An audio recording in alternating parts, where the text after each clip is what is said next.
والعاقبة للمتقين والصلاة والسلام على سيد الأنبياء والمرسلين وعلى آله وأصحابه الطيبين الطاهرين أما بعد فأعوذ بالله من الشيطان الرجيم بسم الله الرحمن الرحيم يا أيها الذين آمنوا اتقوا الله حق تقاته ولا تموتن إلا وأنتم مسلمون صدق الله العظيم غوث اعظم بمنی بے سر و ساما مدد قبلہ دین مدد کعبہ ایمان مدد انتظار کرم تست من عینی رائے خدا جو خدا بینو خدا دا مدد بگیردہ بے بلا استاد کشتی ضعیفان و شکستہ رات کشتی بحق کے خواجہ عثمان ہارون مدد کن مدد کن مدد کن یا معین الدین چشتی۔ منبر پر جلوگر حضرات علماء ذوی احترام، سادات کرام، حاضرین محفل، پردہ نشین ماؤں اور بہنوں، السلام علیکم ورحمۃ اللہ وبرکاتہ۔ وعلیکم السلام ورحمۃ اللہ وبرکاتہ۔ انتہائی احترام و عقیدت کے ساتھ اپنے اور ساری کائنات کے مرکز عقیدت انیس بے کساں چارہ ساز درد منداں، ہم غریبوں کے غم گسار، ہم فقیروں کی ثروت، شہریار ارم، تاجدار حرم، نوبہار شفاعت، شب اسرا کے دولہ، نوشے بزم جنت، دانائے سبل، مولائے کل ختم الرسل، خسرو خوباں، سیاح لامکاں، وجہ کن فتاں، در اللہ المکنون، سر اللہ المخزون، عالم ما کانا وما یکون، آب و دل انبیاء، جان و دل اصفیاء، مطلع ہر سعادت، مقطع ہر سیادت، سبحان اللہ سبحان اللہ، خلاصہ کائنات، فخر موجودات، حضور مد مجتبی محمد مصطفیٰ، ارواحنا فدا صلی اللہ تعالی علیہ وآلہ وصحبہ وبارک وسلم کی بارگاہ بے کس پناہ میں جس طریقے سے پڑھاؤں بلند آواز سے میرے ساتھ مل کر پڑھیں۔ الصلاۃ والسلام علیک یا رسول اللہ، الصلاۃ والسلام علیک یا رسول اللہ، الصلاۃ والسلام علیک یا نبی اللہ، الصلاۃ والسلام علیک یا حبیب اللہ، وعلى آلك وأصحابك يا نور الله صلی اللہ تعالی علیہ وسلم۔ نعمتیں بانٹتا جس سمت وہ ذیشان گیا، نعمتیں بانٹتا جس سمت وہ ذیشان گیا، ساتھ ہی منشی رحمت کا قلم دان گیا، لے خبر جلد کے غیروں کی طرف دھیان گیا، لے خبر جلد کے غیروں کی طرف دھیان گیا، میرے مولا میرے آقا تیرے قربان گیا، میرے مولا میرے آقا تیرے قربان گیا، دل ہے وہ دل جو تیری یاد سے معمور رہا، دل ہے وہ دل جو تیری یاد سے معمور رہا، سر ہے وہ سر جو تیرے قدموں پہ قربان گیا، آہ وہ آہ کے ناکام تمنا ہی رہی، آہ وہ آہ کے ناکام تمنا ہی رہی، ہائے وہ دل جو تیرے در سے پر ارمان گیا، اور انہیں جانا انہیں مانا نہ رکھا غیر سے کام، انہیں جانا انہیں مانا نہ رکھا غیر سے کام، للہ الحمد میں دنیا سے مسلمان گیا، للہ الحمد میں دنیا سے مسلمان گیا۔ آج کی یہ خوبصورت اور حسین ترین محفل انجمن نظامیہ اہل سنت کے زیر اہتمام بڑے خوبصورت اور سلگتے ہوئے عنوان کے حوالے سے انعقاد پذیر ہے۔ جیسا کہ آپ نے اشتہارات کے ذریعے سے پڑھا بھی ہوگا، اعلانات کے ذریعے سے سنا ہوگا کہ آج کی محفل کا عنوان ہے فتنہ ارتداد اور ہماری ذمہ داریاں۔ اس مناسبت سے مجھے حکم ہے کہ اس پر کچھ گفتگو کی جائے۔ برادر مکرم حضرت علامہ مفتی راشد مصباحی صاحب نے مجھے حکم فرمایا کہ ہم نے یہ فیصلہ کیا ہے، ذمہ داروں نے، انہوں نے ذمہ داروں کی بات مجھ تک پہنچائی، اسی مناسبت سے قرآن مقدس کی بڑی مشہور و معروف آیہ کریمہ کی تلاوت کی گئی ہے۔ اللہ تبارک و تعالی اس کے متعلق مجھے حق کہنے اور آپ سب کو حق سن کر اس پر عمل کرنے اور اسے عام کرنے کی توفیق عطا فرمائے۔ یہ عنوان انتہائی فکری بھی ہے اور علمی بھی ہے، اس لیے اسے بہت سنجیدگی سے سننے، سمجھنے اور غور کرنے کی ضرورت ہے۔ پہلی بات تو بہت سارے عناوین ایسے ہوتے ہیں کہ جس کی ضرورت بھی ہوتی ہے اور مگر ہم اس کی معنویت کے حوالے سے ناواقف ہوتے ہیں۔ پہلے ہم یہ محسوس کریں کہ فتنہ ارتداد کیا ہے، اور اس کے بعد کبھی کبھی کسی عنوان کو لے کر لوگ پروپیگنڈا بھی کرتے ہیں، تو ہمیں بہت زیادہ پروپیگنڈے کا شکار بھی نہیں ہونا اور حقائق سے بھی چشم پوشی نہیں کرنا، دونوں کی طرف ہماری توجہ ہونی چاہیے۔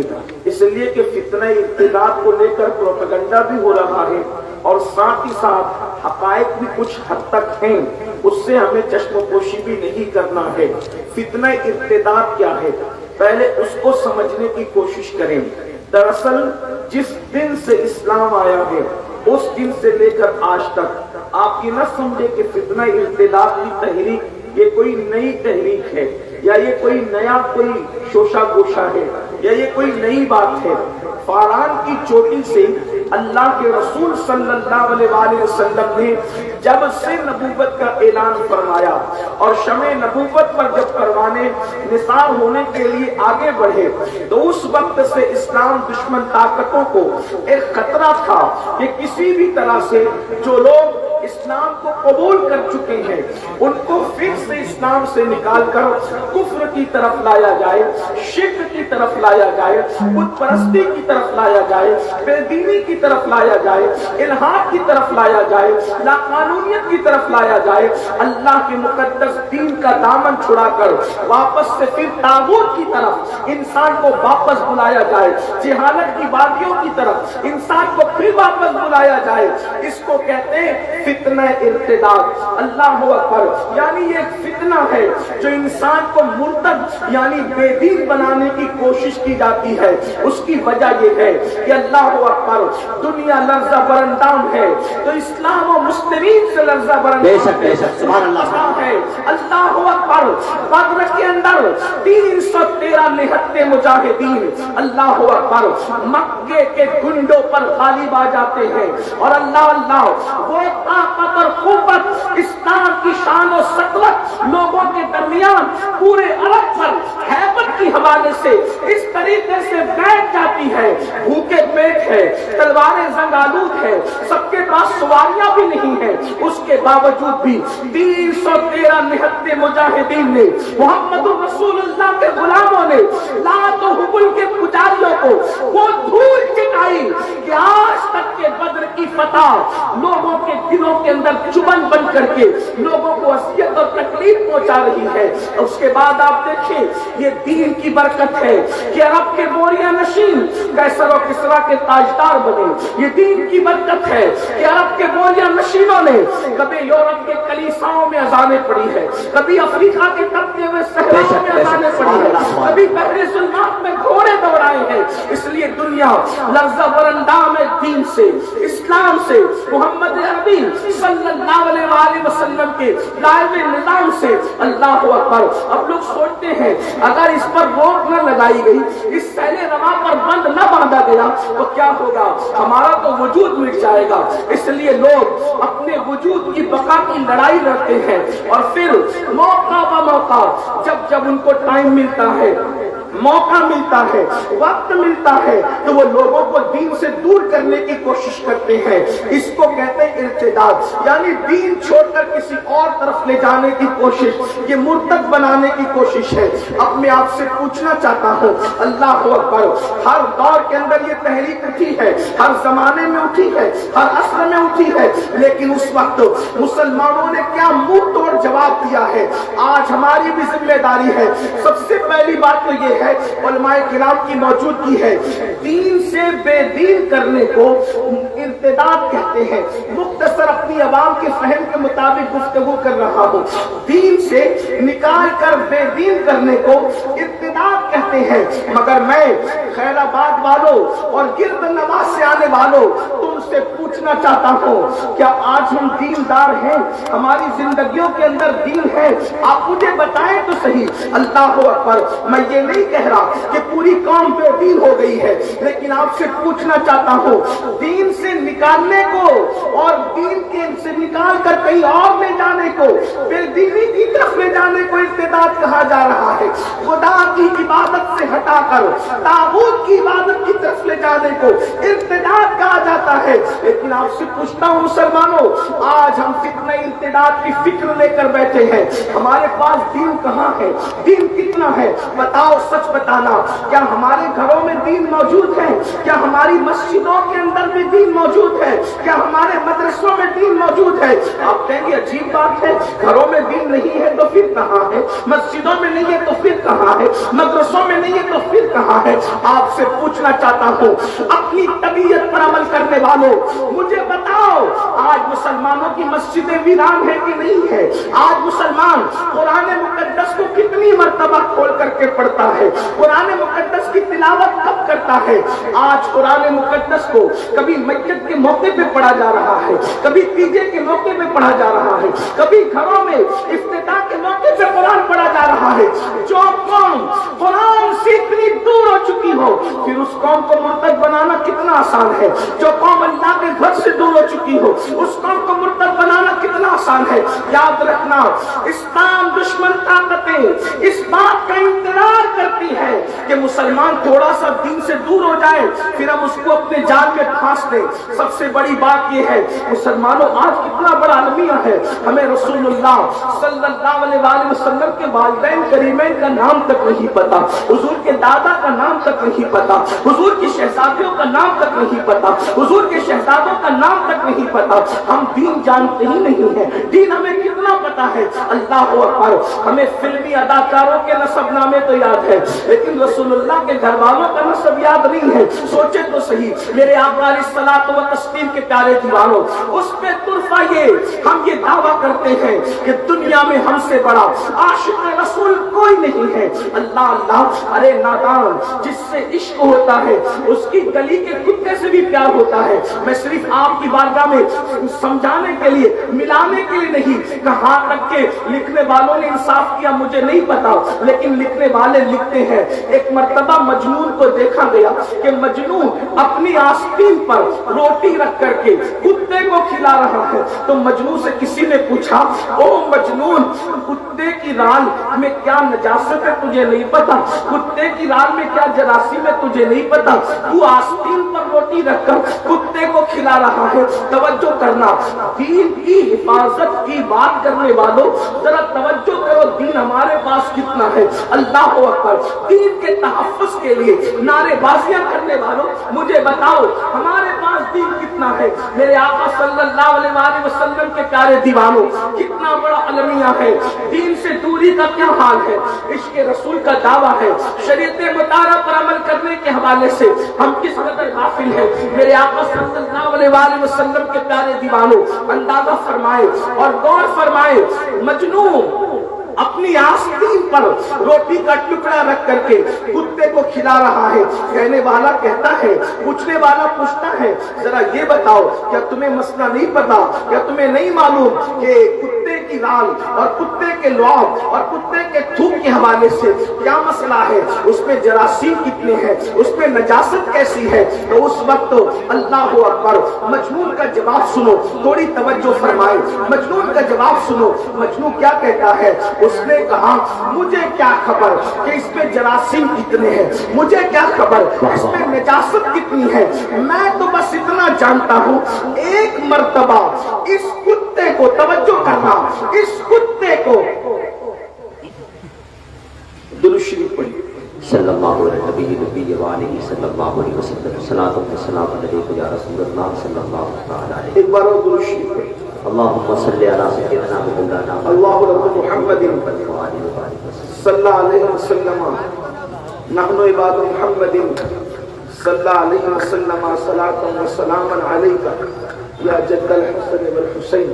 ایک بار پھر درود شریف پڑھنے. اللہم صل علی سیدنا و مولانا محمد معدن الجود والکرم وآلہ الکرام اجمعین صلاۃ و سلام علیکہ یا جد الحسن. ایک بار پھر بلند آواز سے درود شریف پڑھنے. اللہم صل علی سیدنا و مولانا محمد معدن الجود والکرم وآلہ وصحبہ وبارک وسلم صلاۃ و سلام علیکہ یا رسول اللہ. مجنوں سے پوچھا جا رہا ہے نجاست کتنی ہے، جراثیم کتنے ہیں، تو مجنوں جواب دیتا ہے کہ مجھے کیا خبر کہ کتنی نجاست ہے اور کتنے جراثیم ہیں، ہم تو عشق کے بندے ہیں. ہم اتنا جانتے ہیں کہ اس کتے کو ایک مرتبہ ہم نے لیلا کی گلی میں چلتے دیکھا ہے، محبوب کی گلی میں چلتے دیکھا ہے. اس دن سے ہم نے کتے سے پیار اتنا کر لیا، نفع ہو یا نقصان ہو، نجاست ہو یا جراثیم ہو، ہم اس کو اپنی آستین پہ روٹی رکھ کر کے کھلاتے ہیں. توجہ کرنا، کہاں تک حقیقت ہے مجھے نہیں پتا، لیکن آپ سے پوچھتا ہوں اگر عشق مجازی ہو جائے، کسی عورت سے پیار ہو جائے، تو اس کی گلی کے کتے کا اتنا خیال کیا جاتا ہے. اے میری قوم کے جوانوں، تم دین کی حفاظت کے لیے نکلے ہو، کیا تم یہ بھول گئے جس سے عشق کرتے ہو اس نبی نے فرمایا قرۃ عینی فی الصلاۃ، نماز میں میری آنکھوں کی ٹھنڈک ہے. وہ مجازی عشق میں کتے کا اتنا خیال کرتا ہے، اور تم مصطفیٰ جان رحمت کے عشق میں نبی کی آنکھوں کی ٹھنڈک کا خیال کرنا بھول گئے. دنیا اس چیز کو اچھی طرح جان رہی ہے، دنیا کو خبر ہے. جو قوم اس طرح مال کی لوبی ہو، اس طرح مال کی جو ہے وہ فریبی ہو کہ 200 روپے کی چپل بیچنے کے بدلے میں مسلمان اپنے خدا کی جھوٹی قسم کھا سکتا ہے، تو اس قوم کا ایمان کتنی آسانی سے چھینا جا سکتا ہے. اس قوم کو کس طرح دین سے، دین پر ہو کب، تجارت کرتے وقت دین پہ ہو، شادی کرتے وقت دین پہ ہو، بچوں کا ختمہ کرتے وقت دین پہ ہو، بچت کے وقت دین پہ ہو، دین پر ہو کب. جو مرتد کیے جا رہے ہیں وہ تو ہے ہی بڑا مسئلہ، لیکن جو مسلمان ہو کر بھی اسلام پر نہیں ہے اس کا ماتم کون کرے گا؟ اس کا ماتم کون کرے گا؟ دین ہے کہاں ہمارے پاس؟ دیندار تو وہ لوگ تھے جنہوں نے جانے دی جانے، اور جان دے کر کے اسلام دشمن طاقتوں کو دھول چلایا. جان دے کر بھی جنہوں نے اسلام نہیں چھوڑا. آج تو ہم گانوں کی دہلیز پر ایمان کا سودا کر رہے ہیں، فلموں کی دہلیز پر ایمان کا سودا کر رہے ہیں. دنیا یوں ہی مذاق نہیں بنا رہی ہے. آؤ فتنہ ارتداد آج نہیں، رسول اللہ کے ظاہری دور سے میں چند باتیں موٹی موٹی پیش کرتا ہوں، چونکہ وقت بہت زیادہ ہوا، ٹائم زیادہ ہوا، اس لیے بہت طویل گفتگو نہیں کریں گے، لیکن توجہ کریں کس طرح لوگوں نے ایمان بچایا. اس قوم کا ایمان چھیننا کتنا آسان ہے جو گانے کی دہلیز پر ایمان بیچے. نعتوں کی محفل میں 10-20 روپے کے نوٹ دے کر عاشق رسول بن جائے، اتنا سستا سودا تو نہیں ہے نا، اتنا سستا سودا نہیں. نعت خانوں کو نظر پیش کرنا سنت ضرور ہے، لیکن میں تو یہ بھی کہتا ہوں کہ یہاں بھی لوگ سیاست کرتے ہیں، یہاں بھی لوگ عجیب معاملہ. حضور علیہ السلام جب نعت سنتے تھے تو سب سے قیمتی چیز جو ہوتی تھی وہ نعت خاں کو تھی. آپ دیکھیں، اور یہاں ہم جیب میں ٹٹولتے ہیں کہ سب سے پھٹی ہوئی نوٹ کون سی ہے جو کہیں نہ چلے، وہ نعت خاں کو نظر میں پیش. یہ قوم کا حال ہے. ارے سہراب کو دے رہے ہو یہ نہ دیکھو، کسی نعت خاں کو دے رہے یہ نہ دیکھو کس کے نام پہ دے رہے. کس کے نام یہ تو دیکھو. حضور علیہ السلام حسان ابن ثابت کو کبھی برد یمانی دیتے ہیں، کبھی یمن کی چادر دیتے ہیں، شرف الدین بوسیری کو کبھی برد یمانی دیتے ہیں، اور ہم کیا دیتے ہیں؟ اور اس پر بھی اتنا سا دے کر کے. روب کا حال تو دیکھیں، مطلب کہاں دین کہاں ہے؟ برا مت ماننا، دیکھو وہ کیسے دیندار تھے، جان دے کر کہا حق تو یہ ہے کہ حق ادا نہ ہو۔ اگر مائیں اور بہنیں یہاں موجود ہیں ان کی توجہ چاہتا ہوں، اسلام میں سب سے پہلے اگر کسی کی شہادت ہوئی ہے، پہلی شہادت اسلام میں، آپ کو معلوم ہے جنہیں، حالانکہ یہ پڑھے لکھے لوگوں کا علاقہ ہے، ہمارے اہل سنت کا عظیم ادارہ جو اہل سنت و جماعت کی آبرو ہے، جو جسے دنیا اشرفیہ مبارک پور کے نام سے جانتی ہے، اسی خطے میں ہے، اور جس کے مصباحیان پوری دنیا کے اندر بے شک اپنی روشنی سے علاقوں کو، خطوں کو منور کر رہے ہیں۔ یہ پڑھے لکھوں کا علاقہ ہے، مجھے بہت زیادہ محنت کرنے کی ضرورت نہیں، لیکن ایک بات آپ سے کہتا ہوں، سب سے پہلی شہادت جو اسلام میں ہوئی ہے وہ کسی مرد کی نہیں ہوئی ہے، پہلی شہادت اسلام کی ایک عورت کی ہوئی ہے۔ اس سے پتہ چلا، اس سے معلوم ہوا کہ دین کے راستے میں صرف قربانیاں مردوں کی نہیں ہے بلکہ عورتوں کی ہے۔ سبحان اللہ۔ اور بعض مقامات پر عورتیں مردوں سے آگے ہیں، یہ مستقل عنوان ہے، لیکن پھر بھی اشاروں میں بتا دوں، منبر جو سب سے پہلے مسجد میں رکھا گیا کسی مرد نے نہیں رکھا، ایک عورت نے رکھا۔ مسجد میں پہلے منبر رکھوانے والی ایک عورت ہے۔ رسول اللہ کا سب سے پہلے کلمہ جس نے مطلقاً پڑھا ہے ایک عورت ہے۔ دنیا کیا سمجھتی ہے؟ لوگ ہمیں سکھاتے ہیں عورت کی عزت کرنا کیا ہے۔ میں کہتا ہوں عورتوں کے یہاں تو عورتیں محفوظ نہیں، لوگ جسے خدا مانتے ہیں ان کے گھروں کی عورتیں محفوظ نہیں، لیکن یہ اسلام ہے، یہاں کو کلمہ بھی عورت سب سے پہلے پڑھ رہی ہے اور شہادت بھی عورت سب سے پہلے دے رہی ہے، منبر بھی عورت سب سے پہلے لگا رہی ہے۔ اور پھر جب دمشق کے اس دربار میں خاندان کا مرد بولنے کے قابل نہ رہا تو اپنے خطبے کی حیبت سے دمشق کے در و دیوار کو ٹہلانے والا کوئی ہے تو وہ ایک عورت ہے جسے زینب بنت علی کہا جاتا ہے۔ زندہ باد زندہ باد۔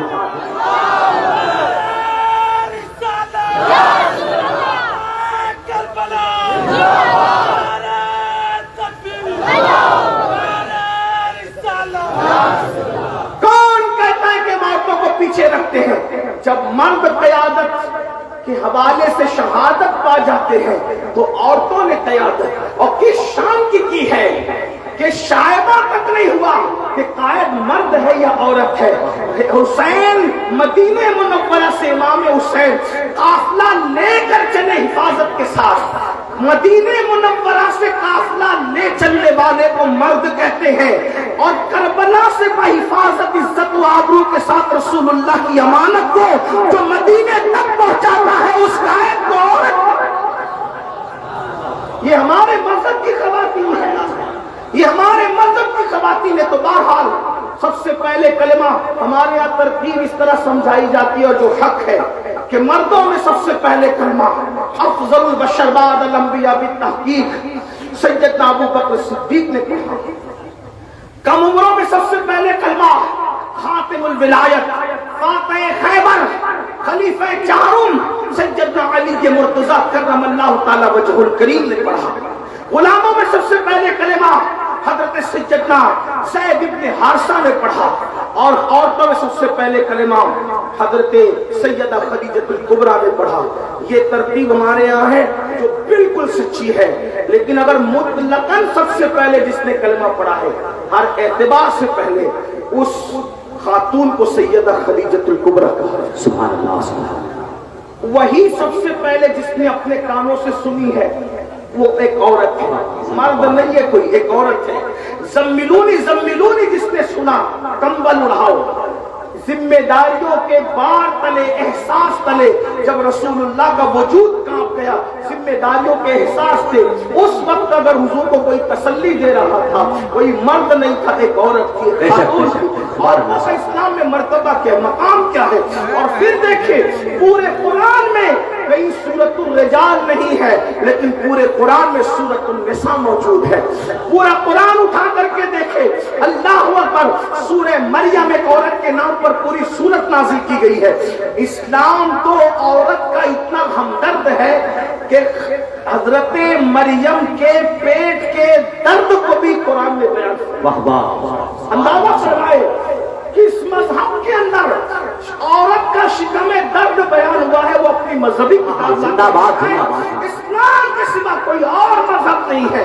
میں یہ بات آپ سے کہنا چاہتا ہوں اس سے پہلے، اے میری قوم کی بیٹیوں، اگر تم کو سیریل دیکھ کر، فلمیں دیکھ کر، یا معاذ اللہ ثم معاذ اللہ تمہیں جو ہے وہ اخبار پڑھ کر یا میڈیا کے کنڈے دیکھ کر لگتا ہے کہ اسلام تم پہ ظلم کرتا ہے، تو میں کہتا ہوں پروپیگنڈے کا شکار ہونے سے پہلے بتاؤ کس مذہب نے عورت کو اتنی عزت دی ہے؟ کس مذہب نے دی ہے؟ عورتوں کا حال تو یہ ہے، شوہر کی چتا پر کہیں بیوہ کو زندہ جلایا جاتا تھا، کئی لڑکیوں کو زندہ دفن کیا جاتا تھا. یہ اپنا مذہب ہے، مذہب اسلام، جس نے 2 مرتبہ بیوہ ہونے والی خدیجۃ الکبریٰ کو سہاگن بنایا. صرف سہاگن ہی نہیں بلکہ سارے مومنوں کی ماں ہونے کا شرف عطا. یہ اسلام ہے. عرش سے جس کو اللہ سلام بھیجتا ہے وہ کون ہے؟ وہ ایک خاتون ہے جس کو دنیا خدیجۃ الکبریٰ کہتی ہے. عرش سے جس کو تسلیم آتی ہے وہ خدیجۃ الکبریٰ ہے. رسول اللہ کے حرم کے اندر جبریل جیسا فرشتہ بھی حضور کے گھر کی حرمت کی وجہ سے بے اجازت گھر میں داخل نہیں ہوتے. استاد زمن کہتے ہیں ان کے گھر میں بے اجازت جبرائیل آتے نہیں. قدر والے جانتے ہیں قدر شان اہل ہے. کسی کے گھر کی یہ حرمت، یہ صرف رسول اللہ کے گھر کی حرمت ہے. اللہ اکبر. اور وہ کس کی حرمت میں بے اجازت نہیں آتے؟ کس کی حرمت میں؟ اہل بیت، گھر والوں. اور گھر میں رہتا کون ہے؟ گھر میں رہتا کون ہے؟ اندازہ فرمائیے. شان ہے ہمارے یہاں. اور پھر تو عرض یہ کر رہا تھا کیا پروپیگنڈا اسلام عورتوں کو عزت نہیں دیتا، وقار نہیں دیتا؟ ہم پوچھتے ہیں ہم سے بڑھ کر کے عزت کون دے گا؟ ہمارے مذہب کی تعلیم ہے بیٹی پیدا ہوتی ہے تو فرشتے نازل ہوتے ہیں اور اس کو چاروں طرف سے گھیر کر کہتے ہیں اے کمزور جان سے پیدا ہونے والی کمزور جان، جب تک تو اس گھر میں رہے گی تیرے گھر والوں کی مدد کی جاتی رہے. زندہ باد. رحمتوں کا نزول ہوتا رہے گا. پتا چلا بیٹوں کے باپ کو برکت کے لیے تعویذ کی ضرورت ہو سکتی ہے لیکن بیٹیوں کے باپ کو اس کی ضرورت نہیں ہے. جب تک بیٹی گھر میں موجود ہے رحمت کے فرشتے گھر میں. سبحان اللہ سبحان اللہ. اپنے مذہب کی تعلیم. لیکن اگر آج کل بچیاں کچھ تھوڑی سی پڑھ لیتی ہے غلط صحبت کی وجہ سے بہکایا جاتا ہے تمہارے یہاں تو ایسا ہے، تمہارے یہاں تو ایسا ہے. اور پھر کوا کان لے گیا کے تحت بعض بچیاں اپنے آپ کو روشن خیال سمجھتے ہوئے کوئی اور گھر ڈھونڈتے. یاد رکھنا محمد الرسول اللہ کے گھر سے بہتر کوئی گھر نہیں ہے. ایک کا انجام دیکھو لکھنؤ کا، جب نبی کا دین چھوڑ کر گیا تو کتے سے بھی بدتر حال ہو. بھیک بھی نہیں مل رہی ہے. بھیک کہہ رہا ہوں، بھیک بھی نہیں مل رہی ہے. اعلیٰ حضرت نے 100 سال پہلے شعر لکھا تھا جس کو سمجھ میں آیا آیا، جس کو نہیں آیا نہیں آیا. لیکن لکھنؤ کے اس کتے کا انجام دیکھ کر کے اعلیٰ حضرت کی فکر کو سمجھ لو. کہتے ہیں جو تیرے در سے یار پھرتے ہیں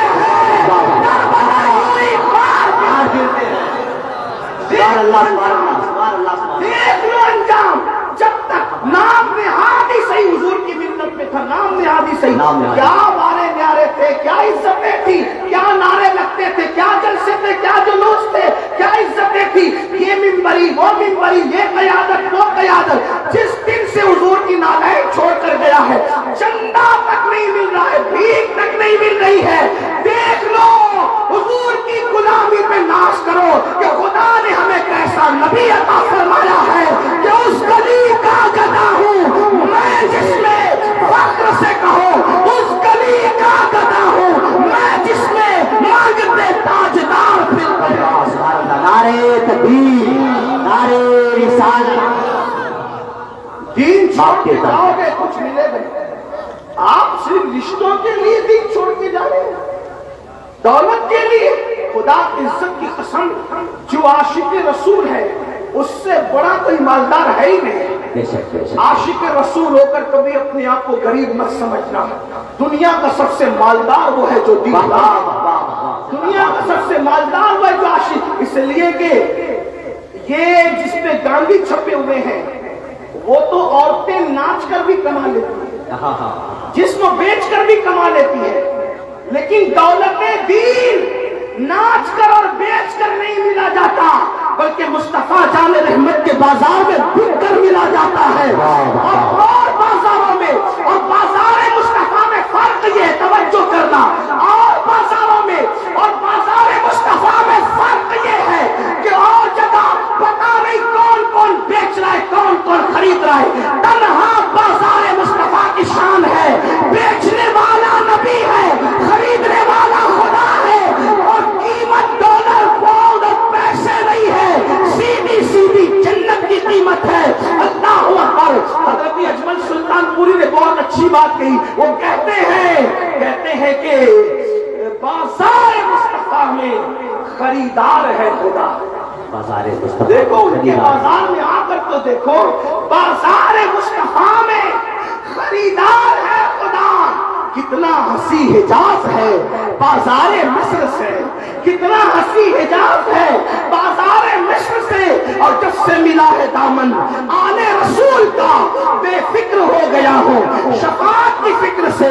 مصر کے بازار میں بادشاہ مصر خریدنے آتا ہے اور مصطفیٰ کے بازار میں خدا خرید لیا کرتا ہے.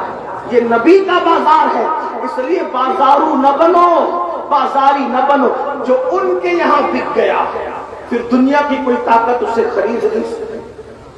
جمشید و سکندر یہاں کی خیرات پا کر کے بادشاہ بن گیا. میرے امام کہتے ہیں بہت خوبصورت بات ہے کہ کیوں تاجدارو اندازہ کریں. پڑھے لکھے لوگ اگر امام اہل سنت کا ذکر یا ان کا شعر سن کر اتنے چپ رہے تو پھر میں یہی کہوں گا کہ شاید کہیں نہ کہیں کمی رہتی ہے.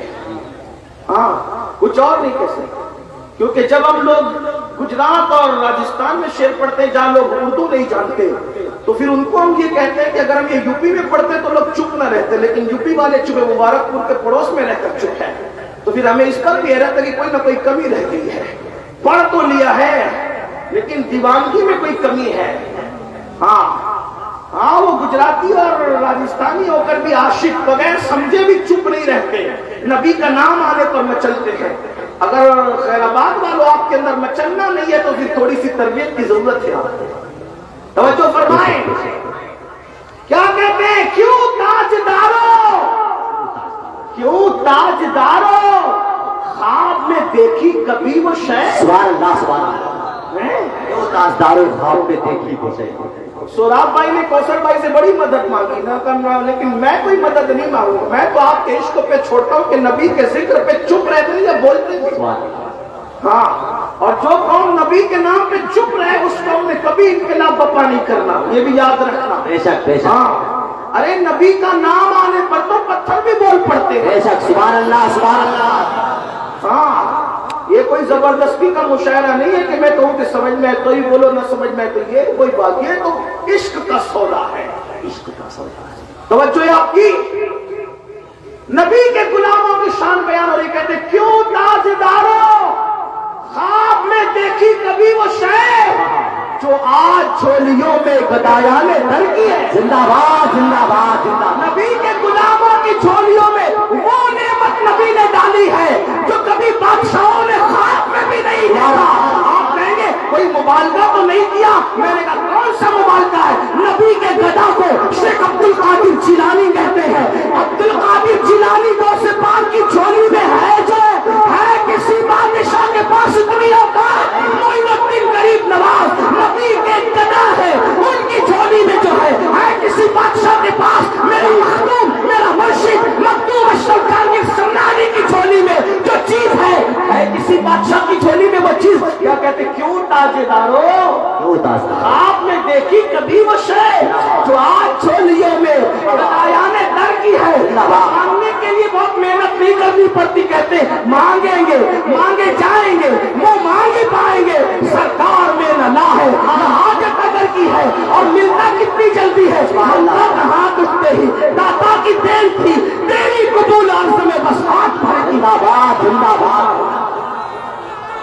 تیری قبول عرض میں کھڑے ہو کے لانا چاہیے. زندہ باد زندہ باد زندہ باد. سب لوگ بولے سب لوگ.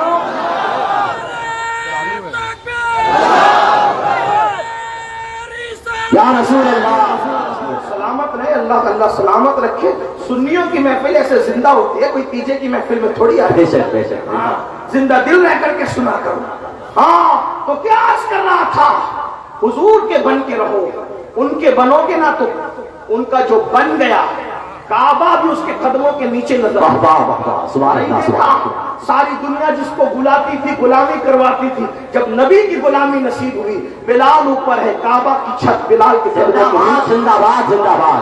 کیا نصیبیں ہیں, کیا نصیبیں. تو عرض یہ کر رہا تھا, بات دور نکلی کہ بہنوں سے کہتا ہوں کہ کسی پروپیگنڈے کا خیال نہیں کرنا, چھوڑو سب, اور نبی کے نام پر تو سب تج دو. غربت گلے لگانے کے لیے تیار, موت گلے لگانے کے لیے تیار. ایک بات کہوں, ان کے لیے جو غربت ہے اس سے بڑھ کر کوئی مالداری نہیں ہے. بے شک بے شک. ان کے در کی غربت اس سے بڑھ کر کوئی مالداری نہیں ہے. ان کے لیے موت اس سے بڑی کوئی زندگی نہیں. بے شک بے شک بے شک. ان کے لیے سب چیزیں بالکل تیار رہو. تو عرض کر رہا تھا کیا کہ سب سے پہلی شہادت جس کی ہوئی وہ ایک عورت ہے, اور اس مقدس خاتون کو حضرت سمیہ کہا جاتا ہے. یہ سابقون الاولون میں سے ہے, سابقون الاولون میں سے ہے. حضرت سمیہ پوری فیملی کے ساتھ اسلام قبول کیا.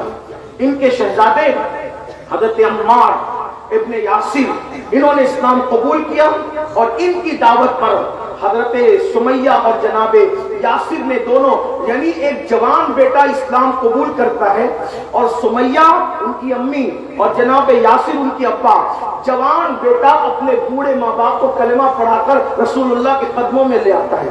اس سے پتا چلا اگر جوان سنور جائے تو جوان کا اثر گھر پہ بہت ہوتا ہے. بے شک بے شک. یعنی اگر مولوی صاحب نمازی کسی کو بنانا چاہے, دیندار بنانا چاہے تو تھوڑی مشکل ہو سکتی ہے, لیکن اگر گھر کا جوان بیٹا ماں باپ کو نمازی بنانا چاہے, دیندار بنانا چاہے, اور گھر کے بھتیجوں کو, بھانجوں کو اور بچوں کو اگر وہ دیندار بنانا چاہے, ایک جوان پورے گھر کا نقشہ بدل سکتا ہے. حضرت سمیہ دین قبول کرتی ہے, بوڑھی ہو چکی تھی, بڑھاپے میں حال یہ ہے کہ کنیز ہے, کنیز تھی, آزاد کر دی گئی, اور گھر گھر جا کر عورتوں میں دین کی تبلیغ کرتی ہے. ابو جہل جیسے گنڈے کو پتا چلا, اس کی گنڈا گردی چلتی تھی, حضرت سمیہ کے پاس آیا, اور سمیہ سے آ کر کہتا ہے, سمیہ میں نے سنا ہے کہ تو مرتد ہو گئی, تو بے دین ہو گئی. سیدہ سمیہ نے فرمایا, واللہ بے دین پہلے تھی, اب سمیہ دیندار ہو گئی. سمیہ کو دین مل گیا, محمد رسول اللہ کا دامن کیا ملا, مجھے دین مل گیا ہے. اللہ اکبر. حضرت سمیہ کبھی لوگوں کے سامنے بولتی نہیں تھی, کیونکہ غلاموں کی حیثیت جانوروں سے بھی بدتر تھی, غلاموں کا حال جانوروں سے بھی گرا ہوا تھا. لیکن آج جب حضرت سمیہ نے جرأت کے ساتھ کہا, بے دین پہلے تھی ابو جہل, اب میں دیندار ہو چکی ہوں, تو اس وقت لوگوں نے اندازہ کیا کہ ایمان کی طاقت کتنی بڑی ہے, کہ ایمان نے غلاموں کی زبان میں بھی بولنے کی طاقت عطا کر دی ہے, قوت عطا کر دی ہے. یاد رکھنا, عشق کی دولت کوئی چھوٹی موٹی نہیں ہوتی, عشق کو بے باک بناتا ہے, عشق کو نڈر بناتا ہے, عشق کو طاقت اور قوت عطا کرتا ہے. اسی لیے لاہور کے قلندر نے جرمنی کی کھانک چھان کر کے اپنی قوم کو پیغام دیا, قوت عشق سے ہر پست کو بالا کر دے, قوت عشق سے ہر پست کو بالا کر دے, پہل میں اس میں محمد سے اجالا کر دے. یاد رکھنا, کسی ہتھیار کی اتنی قوت نہیں ہے جتنی قوت عشق رسول کی ہے, رسول کی ہے. اس لیے لوگ کروڑوں ہتھیار رکھ کر بھی ان نہتے عاشقوں سے لرزہ برندام ہے, جانتے ہیں کہ سارے ہتھیار قدموں میں جھک جاتے ہیں جب کوئی ایک عاشق کھڑا ہو جاتا ہے. اس لیے قوت عشق کا اندازہ سب کو ہے, لیکن آپ کو نہیں ہے, ہم کو نہیں ہے. یاد رکھنا, اس عشق کی چنگاری کو شعلہ جبال بنانے کی ضرورت ہے. سمیہ نے جواب دیا, ابو جہل, ابو الحکم کہنے والی سمیہ, آقا کہنے والی سمیہ, داتا کہنے والی سمیہ آج ابو جہل کہہ کر مخاطب کر رہی ہے اور کہتی ہے بے دین پہلے بھی ابو جہل اب دیندار ہو گئی ہو. جانتے ہیں اگر پہلے موجود ہے تو ان کی خاص توجہ عورت صرف گھر میں کپڑے دھلنے برتن مانجنے اور کچن روم سنبھالنے والی کا نام نہیں. عورتوں نے کیسی تاریخ کے اندر انمٹ نقوش جو ہے وہ ثبت کر رکھے ہیں. عورتوں نے تاریخ سازی کی ہے. اللہ اکبر. حضرت سمیہ کے ہاتھ باندھ دیے گئے اور اس کے بعد ان کے بالوں کو ایک درخت سے باندھ دیا گیا اور چابک مارے جاتے اور کہا جاتا چھوڑ دے محمد کو. کنیز آزاد کرتا تھی, غریب تھی, فاقہ کشی تھی, مگر کہتی ہے واللہ جو محمد عربی کا دامن ایک مرتبہ پکڑ لیتا ہے پھر کبھی وہ چھوڑ نہیں سکتا. وہ ہے ہی اتنے اچھے, وہ ہے ہی ایسے کہ کوئی ان کو چھوڑ ہی نہیں سکتا. اللہ اکبر. مارتے مارتے ابو جہل تھکتا, دھمکیاں دیتا, مرتد بنانے کی کوشش کرتا, لیکن حضرت سمیہ دس سے مس نہ ہوتی. کہتی واللہ میں غریب ہوں مگر اسلام کی لذت کو چکھ چکی ہوں, عشق رسول کی لذت کو چکھ چکی ہوں, میں دین نہیں چھوڑ سکتی. بڑی معذرت کے ساتھ ایک جملہ اگر کانوں پر بار نہ ہو تو عرض کروں, وہاں ابو جہل کے چابک حضرت سمیہ کو دین سے دور نہیں کر سکتے تھے. یہاں ہماری بیٹیوں کو افیئر کا لالچ دین سے دور کر دیتا ہے. قصور کس کا ہے, کس کا قصور ہے؟ وجہ کیونکہ وہاں رسول اللہ کی تربیت تھی, یہاں تربیت نہیں. جو باپ خود کلمہ پڑھنا نہ جانتا وہ بیٹی کی عشق رسول, جو باپ خود غسل کرنا نہیں جانتا ہو وہ اپنے بیٹے کو دین کیا پڑھائے گا؟ المیہ یہی ہے. اگر ہم نے اپنے بچوں کو عشق رسول, اللہ کے رسول نے فرمایا اپنی اولاد کو 3 باتیں سکھاؤ, اپنے نبی کی محبت, آل نبی کی محبت اور قرآن کی تعلیم. نبی اور اہل بیت کی محبت کو بیان کرنے کے بعد فرمایا قرآن کی تعلیم. کہاں ہے نبی پاک کی محبت, کہاں ہے اہل بیت کی محبت؟ افسوس ہے قرآن کی تعلیم کہاں ہے؟ کچھ نہیں. یہ تربیت کا فقدان ہے. اگر بیٹی اور بیٹیاں ارتداد کی طرف جا رہی تو تربیت کا فقدان. تربیت کا ہے. جب باپ بھی خود برمونڈا پہن کر کے گھٹنے کے اوپر چڈی پہن کر گھومے گا تو بچوں کو دین کون سکھائے؟ جب باپ نیند سے اٹھنے کے بعد سب سے پہلا پاپ اور جرم یہ کرے گا کہ فجر کی نماز وہ بستر میں ترک کرے گا, دین کون سکھائے گا بچوں کو اور بچیوں کو؟ کھیل نہ بناؤ, دین کو یوز کرتے ہو صرف میت کے موقع پہ اور شادی کے موقع پہ, بلکہ میت اور شادی میں بھی تو دین بس اتنا ہی ہے جتنا میت میں جنازہ پڑھا جاتا اور تدفین ہوتی بس اتنی, باقی کے رسومات کہاں سے لائے ہو؟ شادی میں بھی کتنا دین ہے؟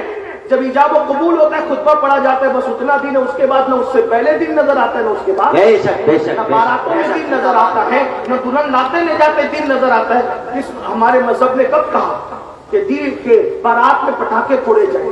ہمارے مذہب نے کب کہا کہ ڈی جے لگایا جائے؟ بلکہ اب تو حیرانی اس پر ہے کہ لوگ بارات میں ڈی جے لگاتے تھے, اب تو لوگ جلوس میلاد میں بھی ڈی جے لگاتے ہیں. انا للہ و انا الیہ. حضور کی ولادت کے دن پر عمل نہیں کرو گے تو پھر عمل کب کرو گے؟ خرافات کا حال یہ ہے. جس رسول نے پورا زندگی گزارنے کا شعور عطا کیا, شادیاں ہوتی ہے جہیز مانگے جاتے ہیں, گاڑیاں مانگی جاتی, کاریں مانگی جاتی ہے, شادی کرنے نکلے کہ بھیک مانگنے نکلے؟ کتنا مہذب طریقہ اختیار کیا بھیک مانگنے کا. آپ مجھے بتائیں, میں تو یہی لوگوں کو کہتا ہوں, ہمارے بزرگوں نے فرمایا نوشا کو بیٹیاں دیا کرو, بھکاریوں کو نہ دیا کرو. جو جہیز کے نام پہ بھیک مانگنے نکلے ان سے کہہ دو ہم بھکاریوں کو نہیں دیتے, ہم تو داماد بنانے کے لیے نکلے, ہم بھیک دینے نہیں نکلے. کیا بے غیرتی ہے. اور پھر آج ہم درد بھری باتیں کرتے ہیں. مسلمانوں یاد رکھو, درد بھری باتیں ملت میں انقلاب بپا نہیں کر سکتی. درد بھری باتیں قوم کو کبھی بیدار نہیں کر سکتی. اچھا, بڑی معذرت کے ساتھ یہ بھی کہوں کہ اسٹیج پر بیٹھے ہوئے لوگ, علماء کی بات نہیں کر رہا, اسٹیج پر بیٹھے ہوئے لوگ, مجمع میں بیٹھے ہوئے لوگ جب دوسروں کی بات آتی ہے تو جہیز کی مخالفت کرتے ہیں, لیکن جب خود کے گھر کی شادی کی بات آتی ہے تو کہتے ہیں میری بیوی نہیں مان رہی ہے, میری بیٹی نہیں مان رہی ہے, میری امی نہیں مان رہی ہے. واہ جناب, آپ خود نہیں شروع کریں گے تو کون کرے؟ بھائی جہیز مانگنے کی برائی بھی تو کسی نے شروع کی تھی, جہیز مانگنے کی برائی کسی نے شروع کی تھی تب دنیا میں پھیل گیا. جہیز کے خاتمے کی اچھائی بھی تو کوئی شروع کرے، کسی کو شروع تو کرنا پڑے گا، کوئی تو شروع کرے۔ جب میں نے جہیز کے خلاف تقریر کی تو کچھ لوگ مجھے سے بھیڑ گئے، کہا یہ تو نے کیا کہہ دیا، رسول اللہ نے تو اپنی بیٹی کو جہیز دیا۔ میں نے کہا بالکل، اگر میں تو ایک طالب علم ہوں، کوئی محقق آدمی نہیں ہوں، طالب علم ہوں، لیکن میں ایک مقدمہ پیش کرتا ہوں، اگر غلطی کروں تو آپ میری اصلاح کرتے، ورنہ آپ ثبوت پیش کریں۔ آپ کہتے ہیں جہیز پیش کیا تھا، میں نے کہا مجازی طور پر جہیز کہہ دیا گیا ہے، ورنہ حضور نے کسی کو کوئی جہیز بے شک بے شک، سنے بھائی زندہ باد، کوئی جہیز نہیں دیا حضور علیہ السلام نے، کوئی جہیز نہیں دیا۔ لوگ کہتے ہیں جہیز دینا سنت ہے تو پھر دو، جہیز دینا، ولیمہ کرنا سنت ہے، جہیز دینا سنت نہیں۔ مجازی طور پر سمجھنے سمجھانے کے لیے اس ماحول میں جہیز کہہ دیا گیا جس کا آج آپ مس یوز کر رہے ہیں۔ کوئی جہیز نہیں دیا، علماء موجود ہیں، میری طبیعت میں بڑی نرمی ہے، اگر میں کوئی غلطی کروں، ویسے بھی خطاب تلوار کی نوک دھار پہ چلنے کے برابر ہے، آدمی سے غلطی تو ہو ہی سکتی، لیکن علماء کرام سے دعائیں چاہتے ہوئے اگر صحیح کہوں تو دعا دیں، غلط کہوں تو میری اصلاح کر دیں۔ حضور نے شہزادی سیدہ فاطمہ الزہرا کو کوئی جہیز نہیں دی، اس کی وجہ مجھے جو سمجھ میں آئی وہ یہ، مثنوی شریف میں جو جہیز کا تذکرہ ہے، اور بھی بزرگوں نے، علامہ مفتی احمد یار خان نعیمی نے جو جہیز کا تذکرہ کیا ہے وہ مجازی طور پہ کیا ہے، جو ہم جہیز کہہ رہے ہیں وہ جہیز نہیں ہے۔ اصل میں بات یہ ہوگی، بات آگے بڑھانے سے پہلے اصل میں بات یہ ہوگی، فتنہ ارتداد کی ایک وجہ یہ بھی ہے کیا کہ بیٹیاں 35 سال تک گھر میں بیٹھی ہے، کیونکہ جہیز مانگا جا رہا ہے، باپ کے پاس جہیز جمع ہوتا نہیں، تو ایک بیٹی سمجھتی ہے کہ میں اپنے باپ پہ بوجھ ہوں، پھر وہ خود ہی فیصلہ کرتی ہے، اور یہ صورتحال بہت دردناک ہے۔ بیٹیاں اپنے باپ سے بہت پیار کرتی ہیں، بہت پیار کرتی ہے، وہ اپنے باپ کی تکلیف نہیں دیکھ سکتی، اور یہ جو ہم لوگ صرف راتوں کو جلسوں میں درد بھری باتیں کرتے ہیں نا، درد نہیں سمجھتے، یہ بہت دردناک صورتحال ہے۔ مہاراشٹر میں ایک لڑکی نے کسی منکر اسلام کے ساتھ شادی کی، تو جب لوگ اس کو منانے کے لیے گئے، پہلے تو اس نے ملنے سے انکار کیا، لیکن کچھ سنجیدہ علماء گئے، دردمند دل رکھنے والے، تو اس نے کہا اچھا تم بھی آؤ گے، مجھے گالیاں دو گے نا، کوسو گے نا، یہی نا۔ کہنے لگی آج بھی میں مسلمان ہوں، لیکن میرا درد تو کوئی سنے کہ جو آتا تھا خوبصورتی کے باوجود صرف اس لیے مجھ سے رشتہ نہیں کرتا تھا کہ میرے باپ کے پاس بھیک میں دینے کے لیے جہیز نہیں تھا۔ اللہ اکبر، اللہ۔ تو میں اپنے باپ پر بوجھ بنی تھی، کیونکہ ہم 5 بہنیں تھی اور میں بہت سب میں بڑی بہن تھی، 4 بہنیں اور بھی باقی ہیں، کوئی نہیں منہ لگاتا، ہمیں خوبصورتی ہے، حسن ہے، اعلیٰ نسب ہے، سب کچھ ہے، صرف غربت ہے، غربت جہیز نہیں ملے گا۔ اور یاد رکھنا، ہر سال حج کرنے والوں، عمرہ کرنے والوں، حاجیوں، نمازیوں، اور سفید کپڑے پہن کے دین کا چولا پہن کر درد بھری باتیں کرنے والوں، تم بھی جب اپنے بیٹوں کا رشتہ ڈھونڈنے جاتے ہو تو تم بھی مالدار گھر ڈھونڈتے ہو۔ کچھ لوگ ڈائریکٹ مانگتے ہیں، کچھ ان ڈائریکٹ مانگتے ہیں۔ وہ پڑوس میں شادی ہوگی، وہاں تو کار ملی نا، بس اتنا چھوٹا چھوڑ کر بات کر آ جاتے ہو۔ یاد رکھنا، دلوں کے حالات کوئی جانے نہ جانے، اللہ علیم بذات الصدور ہے، ختم کرنا پڑے گا، اور سب سے پہلے بااثر طبقے کو ختم کرنا پڑے گا، اور اس شان سے ختم کرنا پڑے گا کہ اگر سمجھی دے تو بھی کہو ہم نے نہیں لینا، کیونکہ اس بدعت کو ہمیں ختم کرنا۔ سبحان اللہ، سبحان اللہ۔ کوئی تو آ گیا ہے، کوئی تو ہمت کرے۔ جل سے حل نہیں ہے، اصلاح معاشرہ کے لیے جل سے حل نہیں، عمل اس کا۔ بے شک بے شک، زندہ باد، زندہ باد۔ میدان عمل میں قدم رکھنا اس کا حل ہے، ورنہ یاد رکھنا، جب کوئی مسلمان کی بیٹی رسول اللہ کا کلمہ پڑھنے والی جب کسی غیر کے ہاتھ میں ہاتھ دے کر اسلام سے جاتی ہوگی تو تم پر کچھ گزرے نہ گزرے، گنبد خضرا کے اندر رسول اللہ کے دل پر کیا گزرتی ہوگی، کل حضور کو منہ کیا دکھاؤ گے، جہیز کو پرموٹ کرنے والوں، اللہ کے رسول کو منہ کیا دکھاؤ گے۔ اگر حضور نے کہہ دیا میری امت کی بیٹیاں غربت کی وجہ سے غیروں کا ہاتھ پکڑ کر جا رہی تھی، اس وقت تو نے کیا کیا، اور اللہ نہ کرے انہوں نے چہرہ پھیر لیا، تو اس وقت آپ کے پاس جواب کیا ہوگا؟ کیا جواب دو گے؟ سو کاڑ متقی بننے والوں، خود غرضی کی طرف جانے والوں، نکلا خود غرضی سے اور سچائی کی طرف آؤ. تو عرض یہ کر رہا تھا آج بچیاں اگر جا رہی ہے تو ہم غریبوں کو منہ نہیں لگانا چاہتے, بلکہ میرے بھائی حال یہ, جو قوم غریبوں کو ولیموں میں دعوت دینا پسند نہ کرے وہ قوم غریبوں کو رشتہ کیا کرے, غریبوں کے ساتھ رشتہ کیا کرے. جو غریبوں کے جنازے میں جانا پسند نہ کرے وہ قوم, ہم نے دین کو بانٹ دیا امیر اور غریبوں میں. اگر کسی جگہ کنڈا دینے والوں کی کثرت ہے سمجھ جاؤ کسی امیر شہر کا جنازہ ہے, اور جہاں کنڈا دینے والوں کے لالے پڑے سمجھ جاؤ یہ کسی غریب اور مفلس کا جنازہ ہے. بڑی معذرت کے ساتھ خو گرے حمد سے تھوڑا سا گلا, میری برادری کے لوگ بھی وہی جاتے ہیں الا ماشاءاللہ جس جنازے کے بعد ان کو ایصال ثواب کے نام پہ چندہ ملنے والا ہوتا ہے. نادانی نہ کرو, نادانی نہ کرو. میں کسی کو ٹارگٹ کر کے نہیں کر واللہ, ٹارگٹ کسی کو ٹارگٹ کر کے تقریر کرنے کو میں غیبت سمجھتا ہوں, حرام سمجھتا ہوں کسی مومن کو.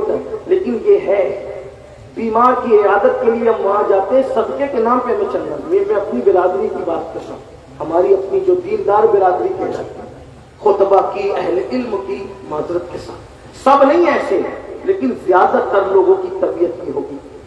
آپ سے پوچھتا ہوں چندہ بڑا ہے یا کسی کا ایمان بڑا ہے؟ آپ بتائیں.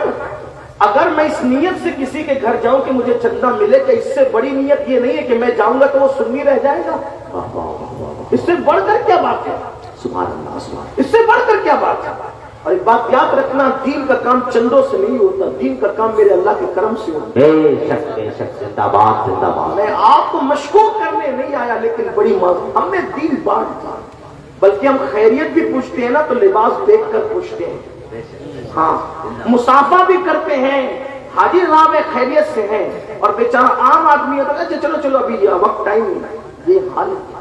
مسافے کو بھی ہم نے بانٹ دیا غربت اور امیری کے. یہ اللہ کے رسول اسی کو ختم کرنے آئے. ابو جہلی اور ابو لہبی نظام ختم کرنے آئے تھے جو آج ہم خود زندہ کیے ہوئے ہیں. حضور نے کچلا تھا.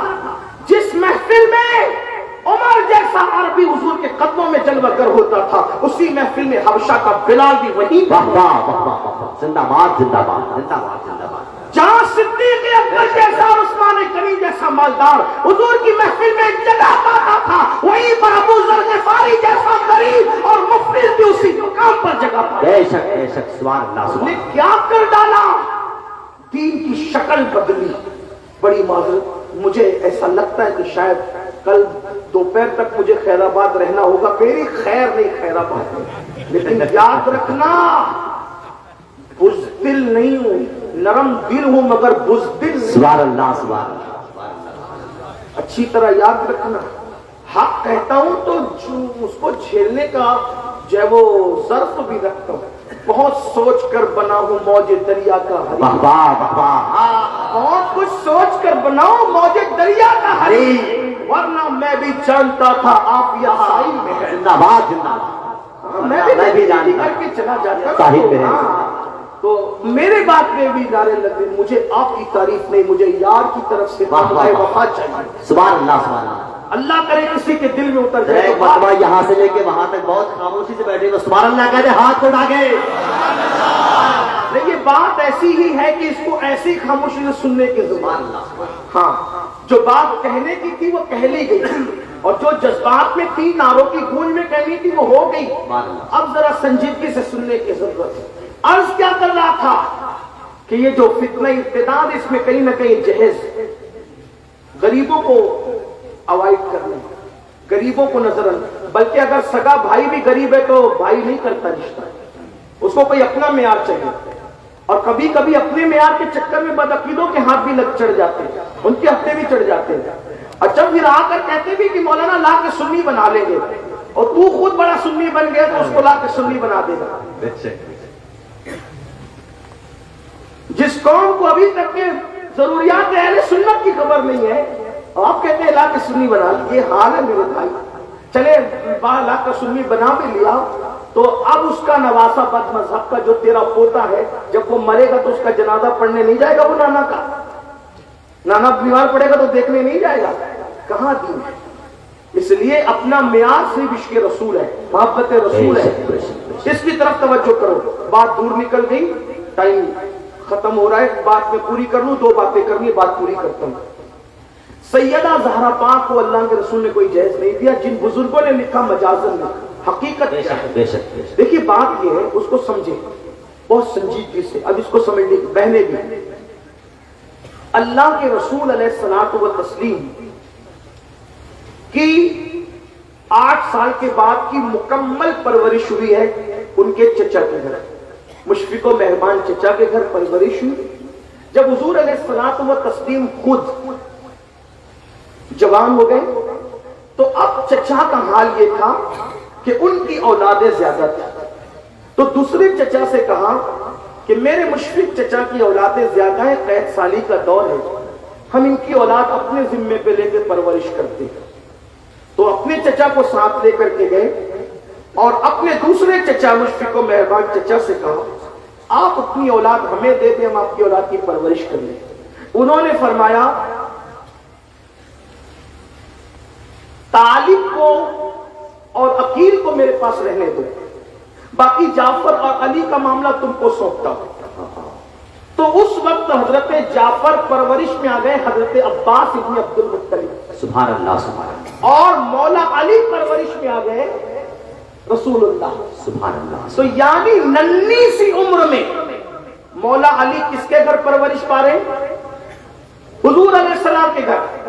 ابھی مولا کائنات کی بچپنے کی عمر ہے، حضور نے ان کو گود لے لیا، پرورش اپنے ذمے کر لی۔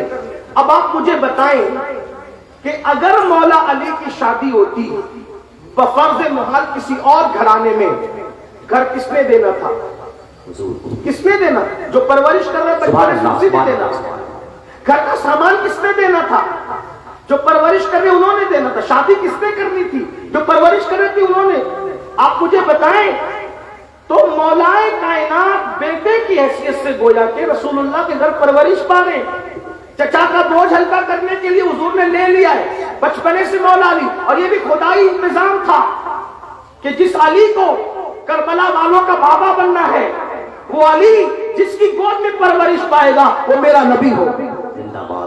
گویا کہ حسنین کریمین کو جو گود ملنی تھی ماں اور باپ کی، ان کی پرورش، دونوں کی پرورش رسول اللہ کی گود میں۔ زندہ باد زندہ باد زندہ باد۔ غربت بہانا تھا علی کو دامن مصطفیٰ میں لانا تھا۔ سبحان اللہ سبحان اللہ سبحان اللہ۔ مولا کائنات بچپنے سے آ گئے حضور کی پرورش میں، جوان ہو گئے، جوان ہو گئے، حسن اتفاق، بلکہ اتفاق کی معراج کہ مولا علی کا رشتہ طے ہو گیا سیدہ کے ساتھ۔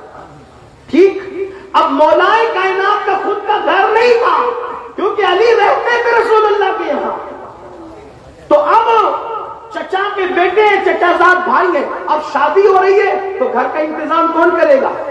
کپڑے لتے کا انتظام کون کرے گا؟ سامان کا انتظام کون کرے گا؟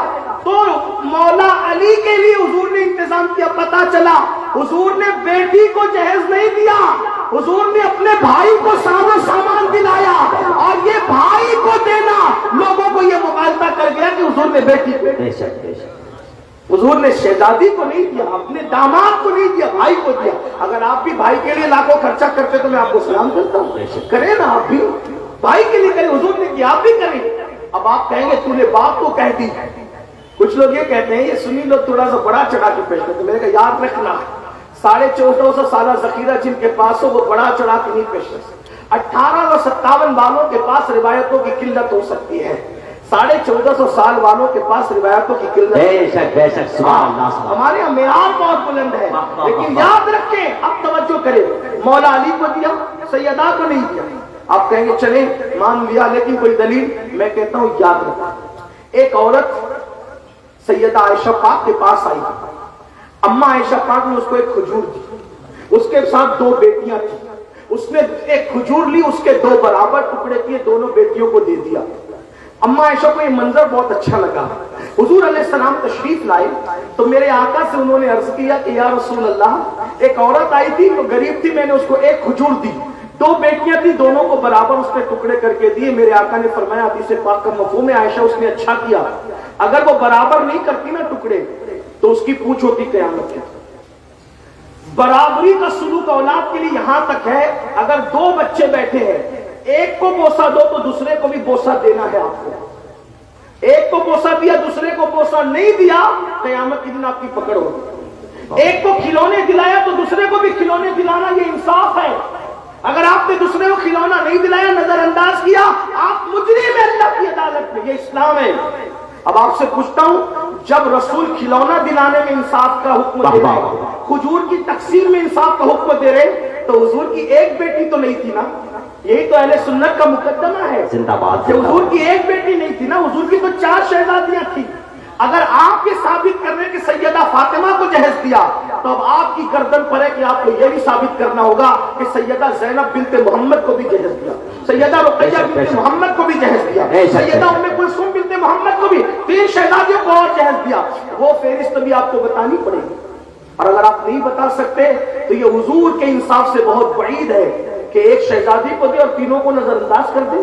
بلکہ ایک بات اور عرض کروں, جب سیدہ فاطمہ کی شادی ہوئی تو رسول اللہ صلی اللہ علیہ وآلہ وسلم کے پاس ان دنوں بظاہر مال کی قلت تھی, لیکن جب ان 3 شہزادیوں کی شادیاں ہوئی اس وقت تو سیدہ خدیجہ حیات تھی, ملکہ تجار موجود تھی, تجارت شام اور یمن تک جا رہا تھا.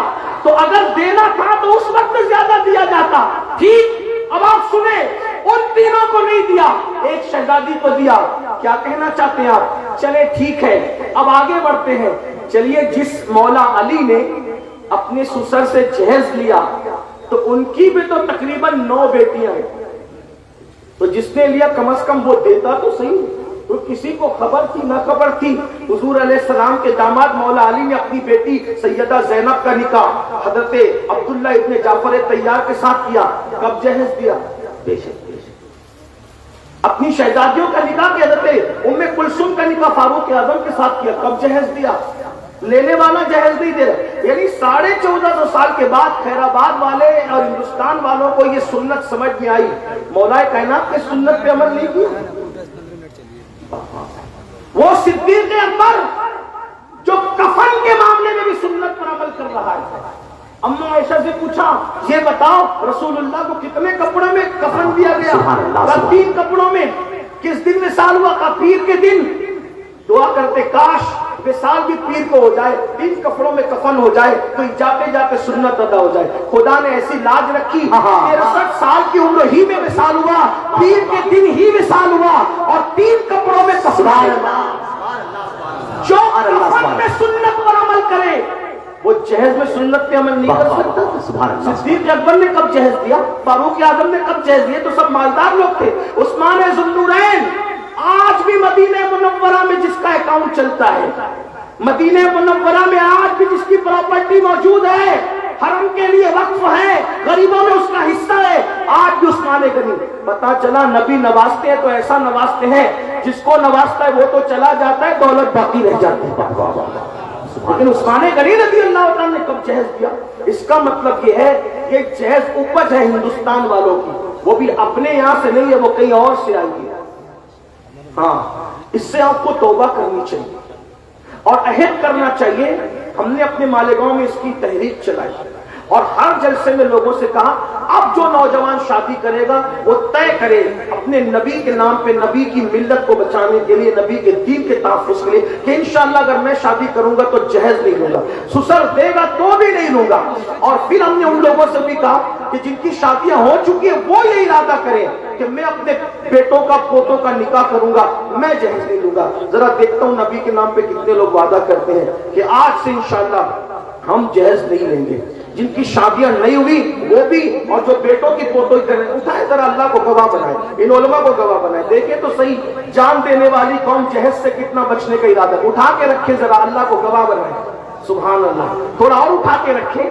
کچھ لوگ سوچتے ہیں نا ماشاءاللہ, کچھ بھائی تو کھڑے ہو رہے ہیں ماشاءاللہ, یہ ہماری سنی قوم کا جگر ہے کہ وہ آگے بڑھتے ہیں. اٹھا کے رکھے ذرا, فرشتوں کو گواہ بنائے, اٹھا کے رکھے. ایک بات یاد رکھنا, اگر جہیز کی بھیک لوگے نا کچھ دن میں ختم ہو جائے گی, لیکن اگر کسی غریب کے دل کی دعا لگ گئی تو نسلوں تک اس کی برکتیں باقی ہیں. سبحان اللہ, سبحان اللہ, نسلوں تک برکتیں باقی ہیں. ہاتھ اٹھا کے بولو عہد کرتے ہو, ہاتھ اٹھا کے بولو عہد کرتے ہو, کوئی دے گا تو بھی نہیں لیں گے. مفتی راشد تمہاری کل ہی شادی ہے, ہاں یہ کام کل سے تمہیں پہلے شروع کرنا ہے. لو بولو کچھ نہیں. انشاءاللہ میں یہاں موجود ہوں, چیک کروں گا مفتی کل کے بعد نکاح کے بعد تم نے کوئی جائز قبول نہیں کرا. مفتی صاحب سے آغاز, ٹھیک ہے انشاءاللہ. ایک تاریخی شادی ہوگی. ہمارے ساتھی ہے پربھنی میں حضرت علامہ رفیع الدین صاحب اشرفی, ان کے 2 بیٹوں کی شادی میں میں گیا. انہوں نے قید لگائی کچھ نہیں لیں گے. انہوں نے کہا ہم دیں گے, کہا ہم نہیں لیں گے. ایسے لوگ بھی موجود ہیں. اور اس شادی کی گھنگرج دوسرے مکاتب فکر تک پہنچی تو ان لوگوں نے کہا سنی ایسے ہوتے ہیں.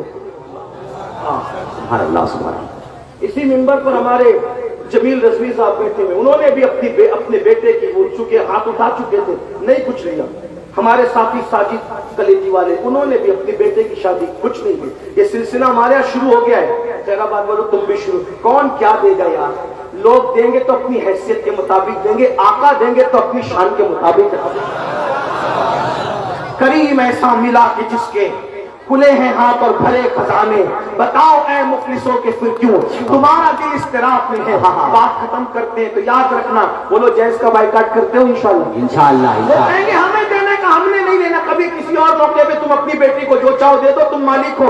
شادی پہ نہیں لیں گے, ختم کرو. کریں گے انشاءاللہ. انشاءاللہ اگر ایسا ہوا آپ کا گھر ہمیشہ ہرا بھرا رہے گا. فقیر قادری کی دعا ہے, اگر اسلامی بچیوں کی آبرو بچانے کے لیے غریبوں سے رشتے جوڑنا شروع کیے اور جہیز کا بائیکاٹ کیا, انشاءاللہ رہتی دنیا تک تمہارے گھر میں برکتیں قائم رہے گا. سبحان اللہ. بیٹھ جائیے آپ لوگ, بیٹھ جائیے, بیٹھ جائیے, بیٹھ جائیے. کیا ہو گیا بھائی؟ جو بات کر رہا تھا وہ اب آپ اختتام پہ سماعت کر لو. عرض یہ کر رہا تھا حضرت سیدہ سمیہ رضی اللہ تبارک و تعالیٰ عنہ, ابو جہل نے مارا, بال پکڑ کے باندھ دیے درخت سے. چھوڑو محمد کو, نہیں چھوڑ سکتے. محمد عربی کو چھوڑ نہیں سکتے. بتائیں پھر اس نے مارتے مارتے تھکا, کل پھر مارے, کل پھر مارے, بہت مارتا رہا. اور ایک وقت آیا کہ حضرت سمیہ کو اس دردناک شہادت سے سامنا کرنا پڑا, گزرنا پڑا کہ ایک پیر, توجہ کرنا, ایک پیر اونٹ کے ایک پیر میں باندھا, دوسرا پیر اونٹ کے دوسرے پیر میں باندھا, اور دونوں اونٹوں کو مخالف سمت میں دوڑا کر کے آپ کی شرم کی جگہ پہ تیر چلا کر سیدہ سمیہ کو شہید کر دیا. وہ خاتون بڑھاپے کے باوجود شہید تو ہو گئی مگر انہوں نے دین نہیں چھوڑا. دین پر عمل کرنے والوں نے اس طرح کیا. آج مسلمان اگر دین چھوڑ رہا ہے, بے دین ہو رہا ہے, بہت افسوس کی بات ہے. آخری باتیں, اگر قوم کو مرتد ہونے سے بچانا ہے 3 کام کرو. توجہ کرو, کتنے کام کرو؟ 3. نمبر 1 دیندار بنو. نمبر 1 پکے دیندار بنو, ایک دوسرے کو دین سکھاؤ, دین پر عمل. دیندار. نمبر 2 مالدار بنو. مالدار بنو, اس لیے کہ غربت کبھی کبھی کفر تک پہنچاتی ہے. جو مالدار لوگ ہیں وہ دوسروں کو کاروبار سکھائیں, آگے بڑھائیں. اپنا مت دیکھو, دوسروں کو کھڑا کریں, دوسروں کو مضبوط کریں. جو جس طرح سے کسی کی حفاظت کر سکتا ہے, دولت سے مدد کر سکتا ہے, کرے. دیندار بنو, مالدار بنو. اور نمبر 3 ایجوکیشن کو عام کرو. سبحان اللہ. علم کو عام کرو. اونچے مینار اور اونچی گنبد بنانے کی بجائے اچھی درس گاہیں بناؤ, اچھی تعلیم گاہیں بناؤ. اپنے اسکول ہوں, اپنے کالجز ہوں, اپنے مدارس ہوں, اپنی یونیورسٹیاں ہوں, اس لیے اہتمام کریں. بلکہ یہ بھی کہتا ہوں, ابا کا انتقال ہو, چچا کا انتقال ہو, گھر میں کسی کا انتقال ہو تو آپ ان کے نام پہ کھلاتے ہو, پلاتے ہو, سب کرتے ہو, کرو, منع نہیں کرتا. لیکن ان کے اصال ثواب کے لیے کسی تعلیم کی ذمہ داری اپنے سر لے لیا کرو. دین بھی پڑھاؤ, دنیا بھی پڑھاؤ. بچیوں کے لیے بہترین ادارے ہونے چاہیے. اگر کوئی کہتا ہے پردے والی بیٹیوں کو نہیں آنے دیں گے تو کہو ہم تمہارے پاس بھیجیں گے بھی نہیں. انشاءاللہ ہم خود اتنے اچھے ادارے بنا لیں گے کہ تمہاری بیٹیاں ہمارے یہاں آنے پہ مجبور. لوگوں کی ضرورت پڑے. 3 چیزوں پہ میں محنت کرنا ہے، دینداری، مالداری اور ایجوکیشن، اگر یہ ہو گیا دنیا بھی کامیاب ہے، آخرت بھی کامیاب ہے۔ اللہ ہم سب کو توفیق دے۔ گفتگو کے درمیان کوئی غلطی ہو تو اللہ معاف کرے۔ استغفر اللہ ربی ان ربی لغفور الرحیم۔ ایک آخری اعلان جس کے لیے مجھے حکم ہو رہا ہے کہ مسجد صدیق اکبر کا تعمیری کام ہونا ہے اور 10 لاکھ روپے 10-12 لاکھ روپے کے بارے میں بتایا جا رہا ہے کہ میں سمجھتا ہوں کہ بہت زیادہ نہیں، اگر آپ ہمت کر لیں، کچھ لوگ لکھا دیں، اعلان کروا دیں تو میں سمجھتا ہوں کہ کام ہو جائے گا۔ تو 2 منٹ میں کچھ لوگ ہیں اعلان کرا سکتے ہیں 2 منٹ میں۔ میں کوئی چندے، مجھے عادت نہیں چندہ جلدی سے مانگنے، چندے والا آدمی ہے، کچھ لوگ اس میں ایکسپرٹ رہتے ہیں لیکن مجھے عادت نہیں، لیکن اللہ کے دین کے لیے چاہے وہ سوال ہے کہ بتائیں، کھڑے نہ ہو کوئی، 2 منٹ کا ٹائم دے دے، اتنی دیر سے بیٹھے تھے۔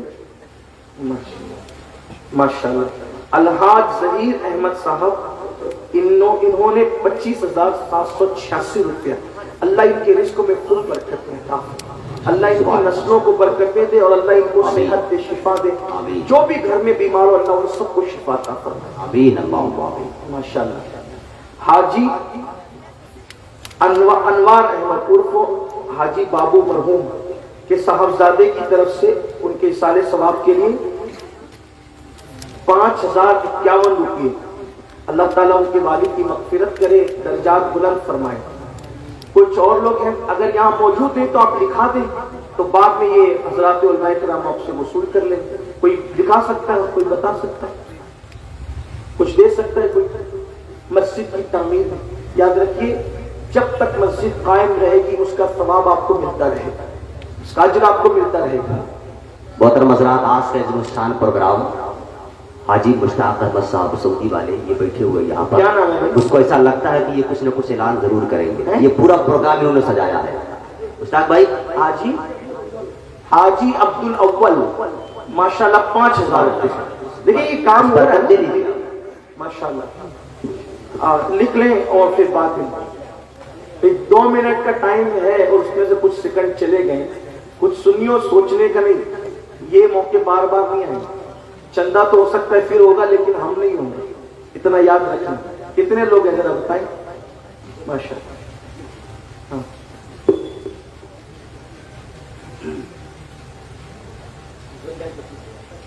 ماشاءاللہ، دیکھیے ہمارے فضائل بھائی 25,000، اللہ ان کے رزق میں خوب برکت عطا فرمائے، اللہ تعالیٰ کبھی نہ ختم ہونے والی دولت عطا فرمائے۔ جو لوگ لکھا رہے ہیں ذرا مجھے بھی نام بتائیں تاکہ میں ان کے لیے خاص دعا کر سکوں۔ بیٹا بات نہ کر ورنہ اٹھا کے چندے پہ دے دوں گا۔ جی ہاں حاجی ہاں وہ اعلان کر چکا ہوں۔ ماشاءاللہ احمد رضا صاحب 10,786 روپیہ، اللہ تعالیٰ آپ کے صدقے کو خوب برکت دے۔ ماشاءاللہ ہمارے ڈاکٹر مظہر اعظمی صاحب بلیا سے آئے ہیں 11,000 روپیہ۔ نعرے تکبیر، نعرے رسالت، اللہ سبحانہ ماشاءاللہ ہاں فقیر کی طرف سے بھی غوث پاک کی بارگاہ کے لیے 11,000۔ سبحان اللہ، سبحان اللہ۔ اور کوئی صاحب؟ ماشاءاللہ کوئی اور صاحب؟ سید صاحب نے خود اپنی طرف سے 11,000 روپیہ دیا ہے۔ نعرہ لگا لے ایک مرتبہ، نعرے تکبیر، نعرے رسالت، علماء اہل سنت، مشائخ اہل سنت۔ اچھا آپ ایک کام کرتے ہیں، 2 منٹ اب پورے ہو رہے ہیں، حالانکہ بھولیں گے تو اور ہوگا، لوگ سوچ رہے ہیں، لیکن اتنا کرتے ہیں سب لوگ، اگر کوئی 1 روپیہ بھی دے سکتے ہیں سب شامل ہو، سب شامل ہو، یہاں آئیں اور اسٹیج کو دھکا دیے بغیر نہیں، سب لوگ یہاں آ کر یہاں ڈال کر جائیں۔